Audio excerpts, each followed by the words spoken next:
کیونکہ مسلمان 313 تھے اور جو مسلمانوں کے مقابلے میں دشمن تھا وہ 1000 تھے، اور مسلمانوں کا لڑنے کا پروگرام بھی نہیں تھا. وہ تو ایک لشکر جا رہا تھا تجارتی، اس پر شبخون مارنے کے لیے نکلے تھے. وہ تو زیادہ ساز و سامان بھی نہیں تھا، اس تیاری کے ساتھ ہی نہیں آئے تھے. لیکن ہوا یہ کہ ابو سفیان کو اطلاع ملی کہ ایسے تجارتی لشکر آ رہا ہے،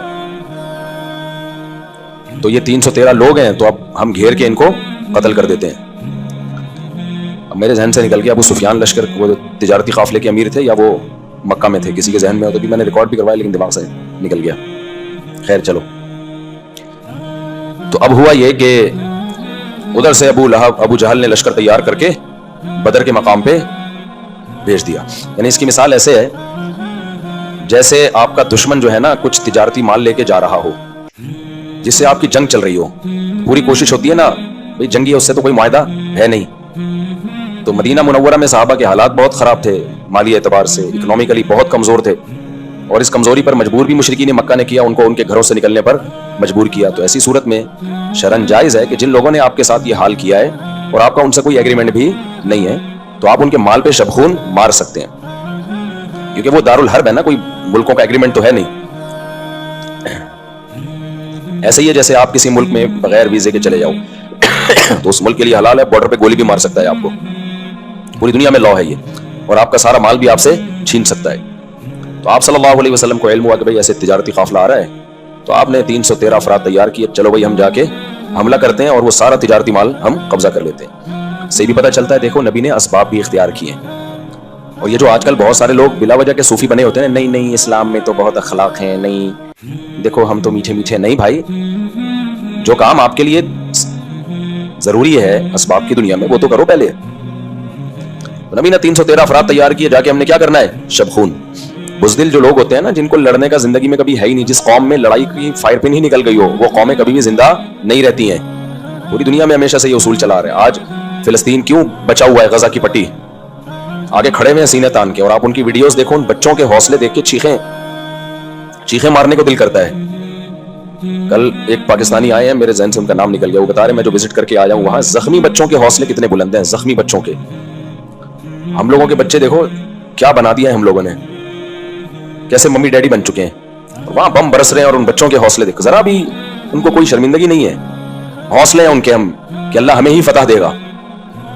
تو اللہ کو ایسے لوگ پسند ہیں. اسلام کے بلڈ میں جو ہے نا شروع سے جہاد ہے. آپ دیکھو گے نا یہ سورہ انفال، سورہ توبہ ساری اسی پر ہے. اور اس پہ یہ لوگ کہتے ہیں کہ اسلام تلوار سے پھیلا ہے. بھائی تلوار سے اسلام، تم نے جو چیز پھیلائی ہے نا تلوار سے، حضرت مفتی تقی صاحب نے فرمایا نا کہ فرض کر لو اسلام تلوار سے پھیلا ہے، تم نے بموں سے کیا پھیلایا دنیا میں؟ پوری دنیا میں زنا کو انہوں نے ماحول بنا دیا. یہ بم کی طاقت ہے اس کے پیچھے.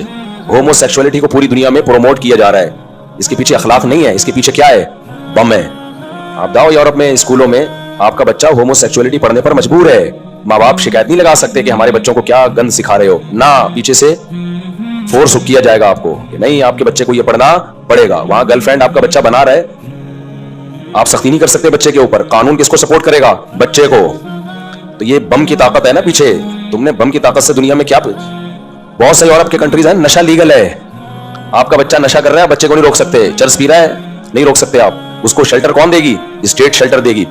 تو حضرت مفتی تقی صاحب نے بڑی پیاری بات کی کہ اگر تم نے بموں سے یہ گند دنیا میں سود کے نظام میں جکڑ دیا، تو ہم نے اخلاق، اگر تلوار سے نماز پھیلا دی، ماں باپ کی اطاعت اور فرما برداری پھیلا دی، اور ہم نے تلوار کی طاقت سے رمضان پھیلا دیا، زکاتوں کا نظام پھیلا دیا اور پردہ دنیا میں پروموٹ کر دیا، تو اس میں کون سا ایسا شرمندہ ہونے کی بات ہے؟ ٹھیک ہے نا.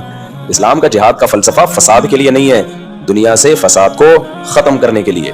تو اللہ تعالیٰ کیا فرماتے ہیں کہ ہاں، تو اب کیا ہوا، نبی صلی اللہ علیہ وسلم نے اسباب کی دنیا میں ارادہ کیا کہ بھائی ہمارے معاشی حالات بہت خراب ہے، تو ہم کیا کرتے ہیں؟ شبخون مارتے ہیں. تجارتی قافلہ آ رہا ہے، جا کے اس پہ چڑھائی کرتے ہیں اور ان سے تجارتی مال لے کے آ جاتے ہیں. کوئی معاہدہ، ہاں معاہدہ ہونا ملکوں کے آج کل آپس میں کیا چل رہے ہیں؟ معاہدے چل رہے ہیں. سنو کوئی برطانیہ کا ٹرک یہاں سے گھوم رہا ہو، آپ 313 افراد لے جا کے شبخون مار، وہ تو آپ سے ایگریمنٹ کر کے آیا ہے نا، ایگریمنٹ کر کے آیا ہے. تو نبی صلی اللہ علیہ وسلم نے جب یہ ارادہ کیا تو ایک اور بات دماغ میں آتی ہے، اس سے بھی پتہ چلتا ہے اکنامکلی مضبوط ہونا کسی بھی قوم کے سروائیو کرنے کے لیے بہت ضروری ہے۔ بتائیں آپ کو، آپ حیران ہوں گے، ہمارے نبی کی سیرت پڑھیں نا اگر، اصل بات ہے کہ سیرت کون سے چشمے سے پڑھتے ہیں آپ۔ نبی صلی اللہ علیہ وسلم نے فرمایا میری ہر بات آگے پہنچایا کرو، صحیح حدیث ہے، فرمایا رب مبلغ او عام سامع، اور ایک حدیث میں آتا ہے رب حامل فقہ غیر فقیہ، بہت سے لوگوں کے پاس علم ہوتا ہے، علم کو سمجھنے کے لیے جو دماغ چاہیے وہ دماغ نہیں ہوتا۔ یہ کہ حدیث کی تشریح ایک عالم کر رہے ہوتے ہیں عجیب ہوتی ہے، دوسرا کرتے ہیں تو آدمی حیران ہو جاتا ہے، یار کتنی اہم چیزیں اس حدیث کے اندر انہوں نے نکال کے پیش کی ہیں۔ اور یہ فرق صحابہ میں بھی تھا، بعض صحابہ فقیہ نہیں تھے، حدیثیں بہت تھیں ان کے پاس، بعض ایسے تھے جن کو اللہ نے حدیث کا علم بھی دیا اور غیر معمولی ذہانت دی، وہ اس کا ایسا مفہوم نکال کے لاتے تھے۔ اب اس پر بہت ساری قرآن کی آیتیں، میں یہ اس ٹاپک کی طرف نہ چلا جاؤں، تو اس لیے ہم نے علماء سے سنا ہے کہ سیرت کو اگر کوئی صحیح چشمہ لگا کے دیکھ لینا تو مسلمان کو پیغمبر کی سیرت کے علاوہ کہیں اور جانے کی ضرورت ہے ہی نہیں۔ ہو یہ رہا ہے کہ سیرت جس چشمے سے دیکھی جا رہی ہے نا وہ اپنے مطلب والا چشمہ ہے، وہ ایک آنکھ بند کر کے دیکھا جاتا ہے، اس ایک طرف کے نظر آ رہے ہوتے ہیں، دوسری طرف کے دلائل نظر نہیں آ رہے ہوتے۔ تو ہمارے نبی کی سیرت میں توکل بھی ملے گا آپ کو، دعائیں بھی ملیں گی ہمارے نبی کی سیرت میں، لیکن اور معجزے بھی ملیں گے اور ساتھ ساتھ اسباب بھی ملیں گے۔ اب ہم نے کیا ہوا، معجزے جو بہت کم صادر ہوئے ہیں ان کو پکڑ کے بیٹھ گئے، اور ہر کام میں جو اسباب اختیار کیے جا رہے ہیں ان کو ہم نے اپنی زندگی سے نکال دیا۔ یہ کتنا بڑا جرم ہے یا نہیں ہے؟ یعنی ہم یہ دیکھ رہے ہیں 313 کو 1000 پہ جب غلبہ مل گیا، جب وہ جیت گئے تو میں بھی فنٹر بننے کی کوشش کروں گا، ایسے کام شروع کر دیتے ہیں ہمارا دیندار طبقہ کہ جس کی ان میں طاقت نہیں ہے۔ آج کل بات ہو رہی ہے سسٹم کو چینج کرو، سسٹم جو چل رہا ہے سوسائٹی میں اس کو کیا کرو، چینج کرو کیسے، بس اٹھو، ابے اٹھے گا تو 4-6 آدمی ہیں، مقابلہ تمہارا لاکھوں سے ہوگا، مارے جاؤ گے۔ نہیں 313 بھی تو 1000 پہ غالب آ گئے تھے، وہ بھائی وہ معجزہ ہو گیا تھا، ہر دفعہ معجزے نہیں ہوتے، وہ 313 نبی نے ارادے سے لے جا کے 1000 کے مقابلے میں تھوڑی کھڑے کیے تھے۔ 313 تجارتی قافلے کے لیے ٹھیک تھے، 1000 سے لڑنے کے لیے ٹھیک نہیں تھے، وہ تو اللہ کی طرف سے ہو گیا انتظام۔ اب وہاں بدر سے کیسے واپس جاتے؟ اب جب آ گئے ہیں تو بھڑ گئے نا، تو اللہ کہتے ہیں میں نے زبردستی بڑھوا دیا تمہیں، یعنی ایسے ماحول پیدا کر دیا کہ تمہیں بھڑنا پڑا ان سے۔ کیوں؟ میں چاہتا تھا کہ اس جنگ میں تمہیں فتح دوں اور یوم الفرقان قرار دے دوں اس دن گھر کو، صاف پتہ چل جائے گا کہ اللہ ان کے ساتھ نہیں ہے، اللہ کس کے ساتھ ہے؟ تمہارے ساتھ ہے۔ لیکن ہمارے نبی کی جہاد کی سیرت میں آپ جب بھی دیکھیں گے گراؤنڈ ریئلٹی کو دیکھ کے فیصلے کیے جا رہے ہیں، فرشتوں کے انتظار میں فیصلے نہیں کیے جا رہے۔ جب فیصلے کر لیے گراؤنڈ ریئلٹی کو دیکھ کر، پھر تسلی کے لیے فرشتوں کی مدد بھی ہو رہی ہے اور فرشتوں کی خوشخبریاں بھی سنائی جا رہی ہیں۔ آج ہمارے دیندار لوگوں کی زندگی سے سیرت کا یہ والا پہلو کیا ہو گیا ہے؟ نکل گیا۔ ایک اور مثال دے کے پھر جلدی سے اس صورت کی طرف آتا ہوں۔ دیکھو غزوہ خندق میں چاروں طرف سے لشکروں نے حملہ کرنے کا پروگرام بنایا کہ نہیں بنایا؟ ہمارے نبی نے اسباب اختیار کیے، آپ نے یہ نہیں فرمایا کوئی بات نہیں، تم دیکھنا کہ میں پانی کے چشمے میں ہاتھ ڈالوں گا پانی پھوٹ پڑے گا، دودھ کا ایک پیالہ سب کے لیے کیا ہو جائے گا؟ کافی ہو جائے گا، کوئی مسئلہ نہیں ہے، یہ مدد اللہ کی آئے گی اور سب اسلحہ پہنو اور مقابلے کے لیے کود پڑو۔ جب 313 کو 1000 پہ اللہ غالب کر سکتا ہے، بدر تو پہلے ہوئی نا، احزاب تو بعد میں ہوئی ہے، تو ان لشکروں سے کیا لینا دینا، بس کود پڑو، صحیح ہے نا؟ مدد کہاں سے اترے گی؟ بدر میں بھی تو فرشتے اترے تھے، یہاں بھی اتر جائیں گے۔ نہ بھائی، وہ کام فرشتے اتارنا کس کا ہے؟ اللہ کا۔ آپ فرشتوں کی امید پہ نہ بیٹھے رہیں، آپ کا کام ہے کہ چاروں طرف سے لشکر حملہ کر رہا ہے، پہلی کوشش تو کریں کوئی ایسے مذاکرات ہو جائیں کہ حملہ کرے ہی نہیں۔ دشمن جب طاقتور ہو تو اس سے لڑا نہیں جاتا، بہت زیادہ طاقتور ہو تو اس سے لڑا نہیں جاتا، جنگ کو ٹالنے کی کوشش، جیسے صلح حدیبیہ میں کیا آپ نے۔ بھائی 1400 ہیں، یہ کہاں اتنے لوگوں سے، اور موت پہ بیعت تو ہو چکے ہیں، جذبہ بہت اچھا ہے، لیکن اگر یہ سارے ہی شہید ہو گئے تو اتنے مخلص لوگ تو میرے پاس بچیں گے کون پھر؟ تو وہاں آپ نے کیا کیا؟ جنگ کو ٹالا۔ احزاب میں ٹال نہیں سکتے تھے کیونکہ مشرکین بغیر معاہدے کے کود پڑے تھے، سارے عرب قبائل جمع ہوئے، انہوں نے بولا بھائی اب یہ روز کی جنگوں سے جو ہے بات بن نہیں رہی ہے، ایک ہی دفعہ میں کیا کرو، جب چاروں طرف سے حملہ ہوگا تو کہاں بچ سکتے ہیں یہ لوگ؟ اب وہاں تو مذاکرات کا کوئی آپشن تھا ہی نہیں، پھر کیا کیا گیا؟ اب اسباب اختیار کیے جا رہے ہیں۔ آپ صلی اللہ علیہ وسلم نے بلایا لوگوں کو، صحابہ کو، بھائی مشورہ تو کیا کرنا ہے، حالانکہ آپ پر وحی نازل ہوتی تھی، آپ کو مشوروں کی کیا ضرورت تھی، لیکن آپ یہ کیوں کر رہے ہیں؟ اس لیے کہ قیامت تک وحی نازل نہیں ہوگی، امت جب اس سچویشن میں آئندہ کبھی آئے گی تو اوپر سے جبریل تھوڑی آ کے بتائیں گے کیا کرنا ہے، تو میں ایسا پیکج امت کو دیکھ کے جاؤں جو قیامت تک بولو چلے، ایسا پیکج دے کے جاؤں گا۔ اور وہ پیکج کیا ہے؟ مشورہ، جلد بازی نہ کرو، اپنی رائے پر امیر اعتماد نہ کرے۔ ہمارے نبی سے زیادہ ذہین کوئی ہو سکتا تھا، لیکن آپ نے اپنی رائے پہ اعتماد نہیں کیا کہ بس جو میری سمجھ میں آ رہا ہے میں وہ کروں گا، تم سب چپ بیٹھے رہو۔ آج کل کیا ہوتا ہے، جو میں کہہ رہا ہوں نا چپ، یہ اسٹائل چل رہا ہوتا ہے آج کل. امیر جو ہے نا, کوئی بھی سیاسی جماعت کا لیڈر ہو یا فوجی لیڈر ہو, جب تک اس میں فلیکسیبلٹی نہیں ہوگی, لچک نہیں ہوگی, وہ کامیاب لیڈر کبھی بھی نہیں بن سکتا. جو ون مین شو ہوتا ہے نا, میں وہ کبھی بھی کامیاب نہیں ہو سکتا. وہ اپنے آپ کو اور اپنی قوم کو مروائے گا, جیسے کہ فرعون نے مروایا تھا.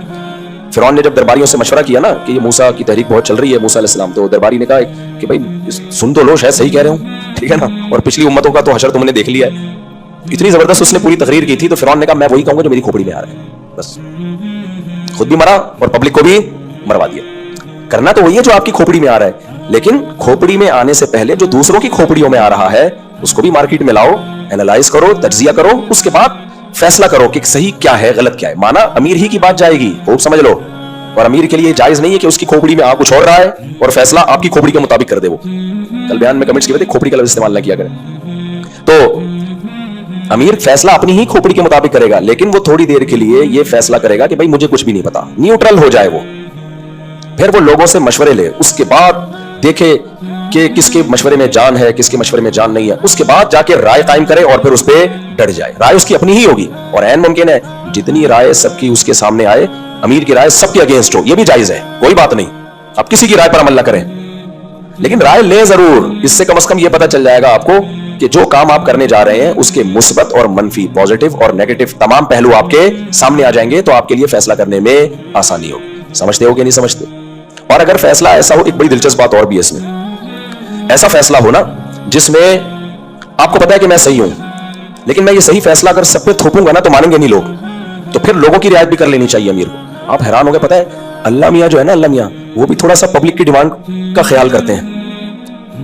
بڑی زبردست بات ہے یہ, اس کو سمجھیں. یعنی بعض لوگ جو بالکل ہی لچک نہیں رکھتے نا, یہ پبلک کیا کہہ رہی ہے, نمازی کیا کہہ رہے ہیں, کمیٹی کیا کہہ رہی ہے, نہ بس جو میری کھوپڑی میں. نہ اللہ میاں دیکھو, یہ جو تراویح کے بارے میں حدیث میں آتا ہے, نبی صلی اللہ علیہ وسلم نے چند دن پڑھائی اور فرمایا کہ مجھے ڈر ہے تم پہ فرض نہ ہو جائے. بہت سے لوگ اس حدیث کی تشریح میں بڑے پریشان ہوتے ہیں, یار فرض تو جب تک اللہ کرے گا نہیں ہوگی نا. آپ کے مسلسل پڑھانے سے فرض تھوڑی ہو جائے گی.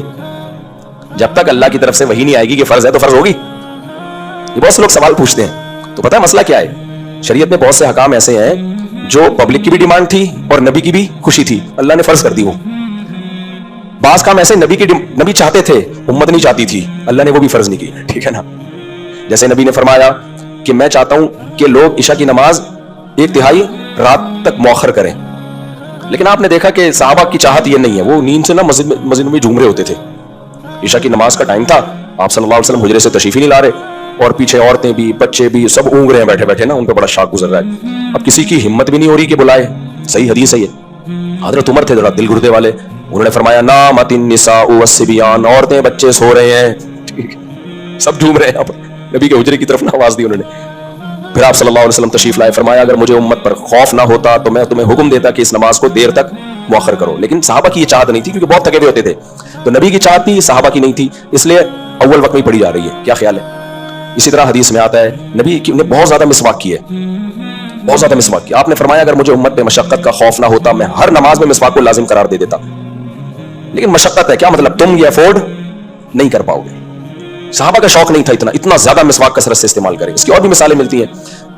لیکن تراویح میں کیا تھا, صحابہ کا بھی بے پناہ شوق. آپ پہلے دن بخاری میں آتا ہے جب آئے نماز میں اتنے سارے لوگ اکٹھے ہو گئے, دوسرے دن آئے تو دیکھو اور رش, تیسرے دن آئے تو دیکھو اور رش. یہاں نبی بھی آ رہے ہیں اور صحابہ نے اس میں مشقت کا یا اس کا اظہار نہیں کیا, نیند کا کوئی کہ بھئی ہم تھک جاتے ہیں, نہ اتنے لوگ آ گئے اور پھر اشارے بھی کرنے لگے حجرے کی طرف, ٹھیک ہے نا. آپ کو اشارے سے پتہ چل جائے آئے ہوئے آپ آ جائیں.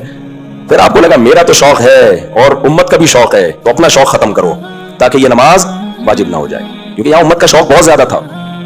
تو اس سے پتہ چلتا ہے دیکھو نبی کا بھی شوق, اللہ پبلک کا بھی شوق. تو اللہ میاں دونوں کے شوق کی ڈیمانڈ دیکھ کے کیا کر دیتے ہیں, چلو اس کو لازم کر دو. تو اللہ تو بادشاہ ہے, جب وہ بھی آپ کی اور ہماری ڈیمانڈ کا خیال کرتا ہے. اور بھی قرآن میں کچھ احکام ایسے ہیں جس سے پتہ چلتا ہے اللہ ہماری ڈیمانڈ کا خیال کرتا ہے. جیسے میں بار بار ایک آیت پیش کرتا ہوں نا, قرآن کہتا ہے بیوہ عورت کو عدت میں پیغام مت بھیجو, لیکن اللہ نے فرمایا علم اللہ انکم ستذکرونہن, اللہ کو پتہ ہے تم باز نہیں آؤ گے, تمہارے دل میں خیالات پیدا ہوں گے, چلو گول مول طریقے سے پیغام بھیج سکتے ہو. یہ میں ان لوگوں کو بتا رہا ہوں جو لیڈر بنتے ہیں یا گھر کے سربراہ بنتے ہیں اور چنگیز خان بن کے گھر پہ حکومت کرتے ہیں. دیکھتے ہی نہیں کہ ماتحتوں کی ڈیمانڈ کیا ہے, وہ کس چیز سے خوش ہو رہے ہیں. چلو بچہ روزانہ پابندی سے اسکول جاتا ہے, آج اس کا دل چاہ رہا ہے ٹلا مارنے کا, تو نے کیا اس کو آئنسٹائن بنانا ہے, تو چھوڑ دے, ایک دن ٹلا مارنے دے اس کو. کیا خیال ہے بھائی؟ ایسے بچوں کو کھینچ کے رکھا ہوا ہے کہ بس سارے یہی اسی گھر سے جو ہے نا ساری سائنسدان پیدا ہوں گے, سارے چارٹرڈ اکاؤنٹنٹ یہیں سے پیدا ہوں گے. تو بیلنس لے کے چلنا چاہیے اس میں. آپ مسجد کے صدر ہو, تھوڑا سا سب کے جذبات کا خیال کرو. آپ امام ہو تو آپ کو مقتدیوں کا بھی تھوڑی سی رعایت کرنی چاہیے. بعض امام کیا کر رہے ہوتے ہیں, نمازوں میں لیٹ آ رہے ہوتے ہیں. جب ان کو بولا یار 1 دن ہوتا ہے 2 دن ہوتا ہے, کیا ہوا تم شادیوں میں آدھے گھنٹے انتظار نہیں کرتے کیا بارات میں؟ بھائی وہ کھانا ہے یار, اس میں تو 6 مہینے بھی انتظار کر لیں گے جا کے. آپ اس کو نماز پر قیاس کر رہے ہو جو 5 ٹائم پر, چلو کبھی ہو جاتا ہے, کبھی عوام کو چاہیے امام کا خیال کر لے یار آج اتفاق سے کیا ہو گئے, لیٹ ہو گئے. لیکن ہر وقت ایک صاحب نے مجھے کہا کہ ہماری مسجد کے امام ہر نماز میں لیٹ ہے, 2-3 منٹ لازمی لیٹ ہے. یہ غلط ہے بھائی, تو پبلک کا خیال کر لو تھوڑا سا یار. بعض چیزیں صحیح جو ہے نا, بعض چیزیں تو ہوتی ہی غلط ہیں اور بعض صحیح ہوتی ہیں, لیکن ماتحتوں کا تھوڑا سا خیال رکھنا پڑتا ہے. تو اب اللہ سے بڑا کون ہوگا؟ اللہ میں ابھی پبلک کی ڈیمانڈ کا کیا کرتے ہیں, تھوڑا خیال کر رہے ہوتے ہیں کہ چل بھائی جانے دے. ٹھیک ہے, اور بھی مثالیں اس کی. خیر, تو اب کیا ہوا کہ بھائی غزوہ بدر میں تو نبی صلی اللہ علیہ وسلم نے اکنامکلی بھی, میں بتا رہا تھا سیرت کے بہت سے پہلو میں بڑے شاندار ملتے ہیں, سارے پہلو شاندار ہیں. تو اس میں ہمارے نبی نے غزوہ خندق میں مشورہ لیا کہ آپ پہلے ہم مشورہ تو کریں, یہ والی جنگ تو ہم نے کبھی دنیا میں دیکھی نہیں ہے کہ ساری طرف سے ہی مل کے حملہ کر لیں, تو کیا کریں, سب سے کون لڑے گا بیٹھ کے؟ ہم ہوتے وہاں پہ, ہم کہتے کوئی بات نہیں, جب بدر میں فرشتے آ سکتے ہیں تو اب کیوں نہیں آ سکتے؟ نا. اچھا, وہاں میں نے بتایا جنگ ٹالنے کا آپشن بھی نہیں تھا, تو مشورہ کیا گیا پھر بھائی کن ملکوں میں ایسی جنگ ہوتی ہے, پہلے تو وہ ایسا بندہ پکڑ کے لاؤ, ہم نے تو کبھی ایسی جنگ دیکھی نہیں. سلمان فارسی آئے, فارس کے, ایران کے, انہوں نے کہا ہمارے ہاں ایسی جنگیں, کیونکہ ایران ایک سپر پاور تھی اس وقت. فارس کی حکومت جو تھی نا, ایسے جیسے روس اور امریکہ, بہت بڑی طاقت تھی اس وقت. 2 بڑی طاقتیں تھیں, ایک روم اور ایک فارس. مسلمانوں کو سب سے خطرہ انہی 2 سپر پاوروں سے تھا. ظاہر ہے وہ سپر پاور لڑ کے ہی بنے تھے نا, الیکشن سے تھوڑی بنے تھے وہ. تو اب ان کا یہ تھا مسئلہ کہ وہ ان کے پاس جنگوں کے تجربے بہت تھے, پاورفل. جیسے آج امریکہ کے, ہماری آرمی بھی بہت ساری چیزیں امریکن سے سیکھ رہی ہے, ترکی آرمی بہت ساری چیزیں امریکن سے سیکھ رہی ہے, بہت سے لوگ بھی جہاں سے کچھ ملے تو سیکھو. تو اس وقت ایران تھا بہت بڑا, ایک سپر پاور تھی. تو حضرت سلمان فارسی کو بلایا گیا, بھائی تم ایک سپر پاور سے تمہارا تعلق رہا ہے. انہوں نے بتایا کہ ہم کیا کرتے ہیں بھائی, ہم جنگ روکنے کے لیے خندقیں کھود دیتے ہیں, اتنی بڑی بڑی خندقیں کہ گھوڑا اس کو کراس کر کے آنا, پیدل تھوڑی آئیں گے وہ, پہلے خندق میں اترے پھر سیڑھیاں لگائیں, اس دوران تو بندہ مار دے گا ان کو. گھوڑے پہ آنا ہے تو گھوڑا آ نہیں سکتا خندق میں, نیچے اتارے گا تو اوپر کون چڑھائے گا اس کو. اب خندق کھودنا آسان کام نہیں ہے, بہت مشکل کام ہے گڑھے کھودنا, لیکن اس کے علاوہ کوئی آپشن جان بچانے کا ہے نہیں. اسی وجہ سے علماء کہتے ہیں کہ جہاد میں نا اگر کافر دشمن مسلمان قیدیوں کو ڈھال بنا لے, کہ آپ نے اگر اس کو تیر مارا, گولی ماری, تو پہلے کس کو لگے گی؟ مسلمان قیدی کو. علماء نے کہا پھر بھی ان پر فائرنگ کرنا جائز ہے جنگ کے میدان میں. وجہ اس کی یہ ہے کہ وہ چند قیدیوں کی حفاظت کی خاطر اگر آپ نے تیر اندازی چھوڑ دی تو وہ چند تو بچ جائیں گے, لیکن دشمن کو فتح ملے گی, وہ گاجر مولی کی طرح کاٹ دے گا آپ کو. تو یہاں بڑی مصیبت سے بچنے کے لیے کیا کرنا پڑے گا؟ چھوٹی مصیبت برداشت. اس میں علماء نے لکھا ہے کہ ہدایت کا جو کتاب الجہاد ہے نا, بڑا مزیدار خاندانی ہے, اور یہ اس وقت لکھا گیا ہے جب مسلمان یہ سب کچھ کر رہے تھے, دنیا پہ خلافتیں قائم ہو رہی تھی. وہ جب میں ہدایت میں کتاب الجہاد پڑھاتا تھا نا, بڑا مزہ آتا تھا یار, کہ یہ وہ کتاب الجہاد تھا جو اس وقت پریکٹیکلی زندہ تھا, ہو رہا تھا دنیا میں, کہ جب چڑھائی کا ارادہ کرو وَاسْتَعِينُوا بِاللَّهِ, اللہ سے مدد طلب کرو. تو یہ وہ ساری عبارتیں تھیں جو اس وقت مسلمان کی زندگی میں پریکٹیکلی تھیں. مسلمان کنٹریز چڑھائیاں کر رہے تھے, دشمن کو پیغام بھیج رہے تھے بھئی اگلا ہدف ہمارا فلاں کنٹری ہے. کہاں تک پہنچ گئے تھے؟ فرانس تک پہنچی تھی مسلمانوں کی فوجیں. یورپ تو گیا تھا, یورپ کا پروگرام بڑھ گیا تھا, بہت دنوں سے بڑھنا نہیں آیا. اٹلی جو ہے نا, اٹلی آپ کو پتا ہے اٹلی میں پانی پہ ایک جزیرہ ہے, آپ سمجھتے ہو یہ اٹلی والوں نے شو کے لیے بنایا ہوا ہے؟ شو کے لیے نہیں بنایا ہوا, اٹلی تک مسلمان فاتحین پہنچ چکے تھے. تو یورپ کے جو لوگ ہیں نا, یہ بھاگ بھاگ کے, جو ان کی بڑی روم کی طاقتیں تھیں, یہ سمٹ کے پیچھے ہٹتے جزیروں میں جا کے آباد ہو گئے تھے, پانیوں میں جا کے. کہتے ہیں آج وہاں سائن بورڈ لگا ہوا بھی, میرا دوبارہ اٹلی سفر ہوا انشاءاللہ, وہ میں دکھاؤں گا. تو وہاں جا کے انہوں نے کیا کیا, پھر وہ پانیوں میں جا کے آباد ہوئے. وہ مسلمان فاتحین وہاں تک پہنچ چکے تھے, پھر آپس میں لڑ کے سارے علاقے ان کو دے دیے. مسلمانوں کو جو سب سے بڑا مسئلہ ہے نا, مسئلے کو آپ بعد میں جا کے, کیونکہ مسجد میں وہ لفظ استعمال نہیں کر سکتا, مسئلہ کے لیے ایک لفظ استعمال ہوتا ہے, وہ مسئلہ یہ کہ یہ اپنی ہی حکومتوں کو کھاتے ہیں ہمیشہ سے, اور یہ آج سے نہیں, ہمیشہ سے. جب بھی مسلمانوں کے پاس ایک بڑی آرمی تیار ہوئی ہے نا, بہت بڑی فوج مجاہدین کی, اس نے علاقے فتح کرنا شروع کیے ہیں, تو فوج میں جب دیکھا فوجی کمانڈر نے کہ بہت پاورفل ہو گیا ہوں میں, تو اس کو بادشاہ سے یا امیلا سے, خلیفہ سے کوئی اعتراض ہوا, یار یہ ٹھیک نہیں ہے, یہ یوں نہیں کر رہا. تو ٹھیک بھائی صبر کر لے یار, تو چھوڑ دے, وہ ظالم ہے, شرابی ہے, کبابی ہے, جیسا بھی ہے, چھوڑ دیا, اس کا پرسنل معاملہ ہے. نہ, میں اس کو ٹھیک کروں گا. ٹھیک کرنے کے چکر میں جب بڑی فوج تیار ہوئی, مجاہدین کو ورغلایا کہ حکومتی بھی ہم کیوں نہیں قبضے میں لیں حکومت, واپس پلٹے, اور وہ جو لڑائیاں ہوئی آپس میں بغاوتوں سے, آیا تو کچھ بھی نہیں, ساری فتوحات کا دروازہ رک جاتا تھا. ہمیشہ سے یہی ہوتا رہا ہے. ہندوستان میں آئے, وہاں بھی یہی ہوا, مختلف ملکوں سے آتے رہے. پھر جب یعنی سب سے زیادہ حکومت کو یہ ڈر ہوتا تھا, ہم نے بڑا لشکر تیار کیا نا, تو یہ ہمیں ہی نہ کھا جائیں.